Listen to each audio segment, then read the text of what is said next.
Madam మరి ఇంతమంది డాక్టర్లు ఉన్నారు, యూట్యూబ్లో ఇంతమంది ఇన్ఫ్లుయెన్సర్స్ టిప్స్ చెప్తా ఉంటారు, అవి ఏవి పనిచేయమంటారా వీళ్ళకి? ఈ మోకాళ్ళ నొప్పులు ఉన్న వాళ్ళు మహాబీర గింజలు తింటారు, తుమ్మ జిగురు తింటారు, బెండకాయలు తింటారు, అన్ని రకాల ప్రయత్నాలు చేస్తారండి. ఒక్కటి గుర్తుపెట్టుకోండి, మోకాళ్ళ రీప్లేస్మెంట్ సర్జరీ అనేది ఎమర్జెన్సీ కాదు.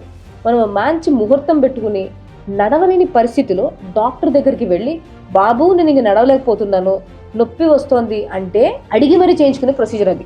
అక్కడికి వెళ్ళే వాళ్ళే షాపింగ్ వెళ్ళినట్టు వెళ్ళరు. ఈ మహాబీర గింజలు, తుమ్మ జిగుర్లు, బెండకాయలు వల్ల అరిగిపోయిన గుజ్జు మళ్ళీ మోకాల్లో తిరిగి వస్తుందంటే అసలు హాస్పిటల్స్ కాకుండా డాక్టర్లు వెజిటేబుల్ షాప్స్ పెట్టుకుంటారు. అంతే కదండి. ప్రపంచంలో ఆస్టియోఆర్థరైటిస్ అంటే మోకాలు నొప్పి, దానికి క్యూరే లేదండి. ఇది సింపుల్గా మీరు గూగుల్ సెర్చ్ చేసినా తెలుస్తుంది. And it is also a progressive condition. అంటే ఇది రాను రాను ముదురుతుందే తప్ప అనుకోకుండా తగ్గిపోయేదేం కాదు. ఇప్పుడు డయాబెటీస్ ఉన్న వాళ్ళు నాకు డయాబెటీస్ తగ్గించండి ఎవ్వరు తిరగరు. నాకు కంట్రోల్ చేయండి అనే పదం వాడతారు. ఎందుకు? వాళ్ళకి తెలుసు దానికి క్యూర్ లేదని ఇప్పటివరకు. మోకాళ్ళ నొప్పి ఏ స్టేజ్లో ఉన్నా గ్రేడ్ మారకుండా అక్కడితో జాగ్రత్త పడి కాళ్ళని కాపాడుకోండి.